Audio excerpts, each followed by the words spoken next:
everyone, welcome to our podcast with me, Muhammad Rayhan Daifullah. My student number is 55, and tonight I am not alone. I am with my partner. Hello guys, I'm Ayunda Berlian and my student number is 69. Okay, tonight we're going to talk about American and British culture. So, let's start. Okay, Ayunda. Oke, right. Thank you, Rai. Mengetahui hal-hal kecil kebiasaan UK dan US nih, Rai. Nah, yang pertama ada telat jika janjian. Ini nih kebiasaan paling menonjol dari orang-orang UK. Benar banget, tepat waktu. Waktu emang sangat penting bagi orang UK karena mereka punya banyak kepentingan dan kebutuhan yang sangat bergantung pada hal tersebut. Jadi, time is money ya, Rai. Betul. So, if you make an appointment with them and arrive late, you will be considered rude because you have let them wait a long time for you guys.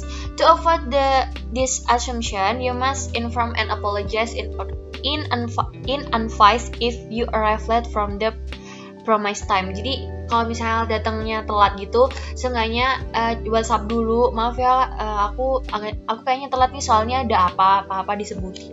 Gitu guys, jangan tiba-tiba telat aja karena mereka sangat menghargai waktu. Jangan lupa tuh, Rai. Ya, jangan kayak di Indonesia, bilangnya datang jam 7, tapi datangnya jam 9. Iya, karena OTW-nya orang Indo tuh OTW-nya banyak, OTW mandi, OTW makan gitu, Rai. Betul, orang Indonesia tuh budaya ngaretnya parah banget. Nah, selain ada budaya selain ada telat janjian, kita nggak boleh telat janjian karena time is money, ada budaya antri, Rai. Betul. Nah, jadi di Inggris ini sangat tidak seperti yang tadi, itu kan bahas kedisiplinan.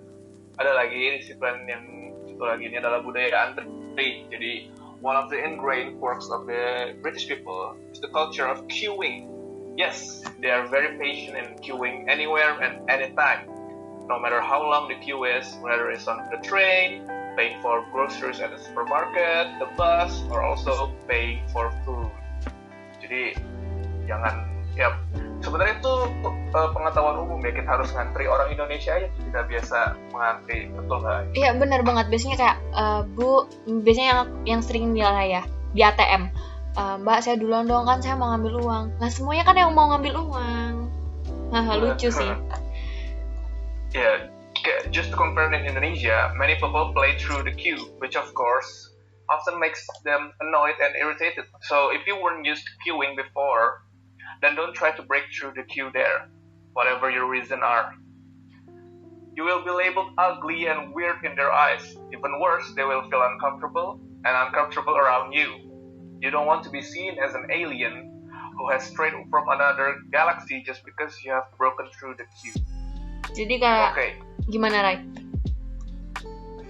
Ya, itu aja sih. Jadi kalau misalnya kita ke Inggris, jangan sampai kita malu-maluin kita sendiri. Bener. Cara tidak mengantri itu. Ya, jadi di Inggris ya kita bicara selain kedisiplinan, ada juga tentang cuaca. Kayak gimana sih cuaca di sana? Nah, bener banget. Let's talk about weather. Kayak di sana itu cuaca tuh ekstrim banget, Rai. Unpredictable weather in the UK is the reason why they love to talk about the weather so much. So, guys, that you can open the initial conversation topic easily.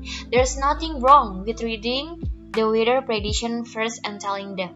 Guaranteed, they will be happy to respond to your job. Jadi kalau misalnya kalian atau lu nih ya, Rai, mau liburan ke UK, jangan sungkan buat nanya ke temen yang udah pernah kesana, atau kita cari-cari tahu tentang cuacanya mereka, karena cuaca mereka tuh nggak bisa ditebak banget. Kayak beda ya sama yang di Indo. Kita itu paling panas berapa sih? 34 lah ya. Paling dingin 26 aja itu orang Jakarta udah pada bikin Indomie ya, karena udah nggak kuat saking dinginnya. Nah, kalau di UK itu panas tuh bisa menyentuh 40-45, Rai. Kalau dingin, dia bisa sampai -2. Lu bayangin lu -2, apa nggak masuk angin? Kayak kita harus sering-sering lihat perkembangan cuaca. Terus kalau misalnya mau liburan juga, kalian harus research gitu. Misalnya kalian liburannya masuk musim dingin tuh, tapi kalian bawa perlengkapan musim panas, wah gila. gila sih, hipertemia sih lu Rai di sono. Salah banget itu, Salah banget. Nah, karena di Inggris itu juga ini kan ya, sering hujan, kayak kalau kita lihat di film-film, di media apapun, sering dipotret itu kalau Inggris itu sering hujan gitu. Iya, iya bener banget Rai. Jalan-jalan London tuh kalau dilihat tuh selalu becek seperti itu ya. Ya, di film-film gitu ya, kayak Home Alone. Nah, selain cuaca, kita next ke politik nih lah. Ini kayak bahasanya agak serius sih ya, karena berkaitan dengan politik yang ada di sana. Ada the biggest partainya mereka. Apa tuh Rai? Partai tergede mereka. Kalau kita bicara di Amerika ada 2 partai politik terbesar, yaitu Democrats and Republicans. They are the largest political parties in the US. The Democratic Party of the modern era was founded in 1828. Apart from Obama, this party has given birth to 14 other presidents. While the Republican Party was formed on March 20, 1854. Abraham Lincoln was the first president of the 18th president elected from the party. Jadi di Amerika ini selama beratusan tahun mereka cuma ada 2 partai. Ada sih partai lain, cuma yang mendominasi partai politik ini yang gede itu ya. Demokrat dan Republicans. Dan mereka ini umurnya sudah ratusan tahun. Iya sih, udah lama banget.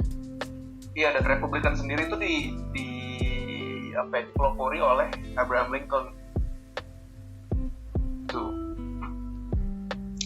Oke, kayak ngomongin partai tuh pasti kayak wah gila itu lama banget, yang partai yang tergede yang ada di US. Nah, selain partai tuh juga ada independence nih Rai.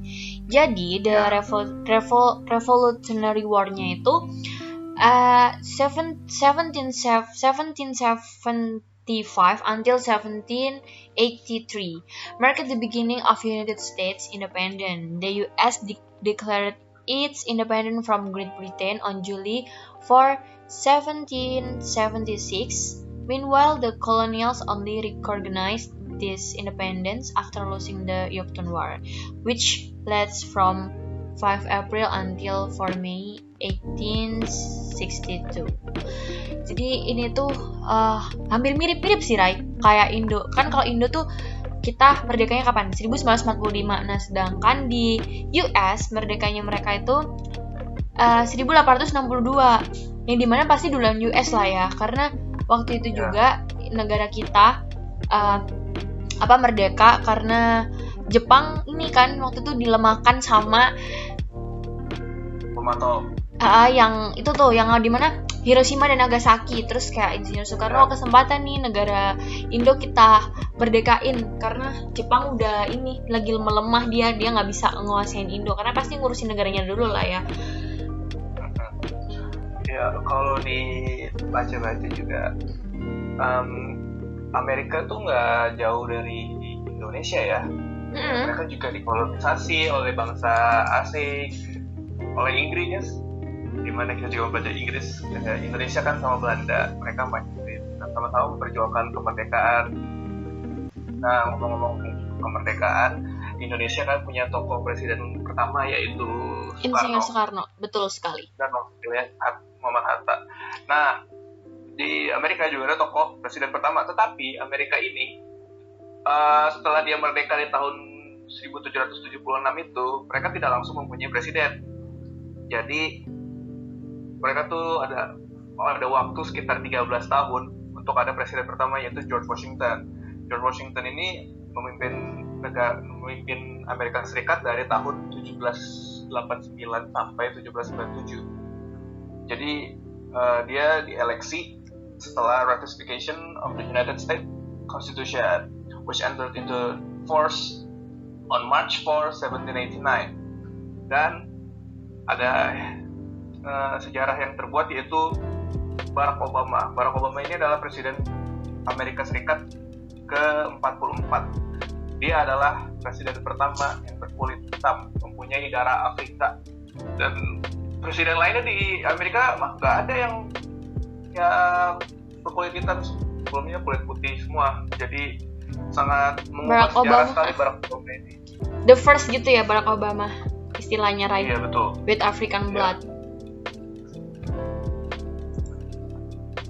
Nah, oke Rai, kita kayaknya udah semua sih ngebahas hal-hal kecil antara perbandingan antara UK and US, dan ada selipannya perbandingan dengan Indonesia sedikit lah ya. Betul. Ya, jadi mungkin itu saja. That's all from us tonight. So, thank you for listening and we'll see you soon. Goodbye. Goodbye.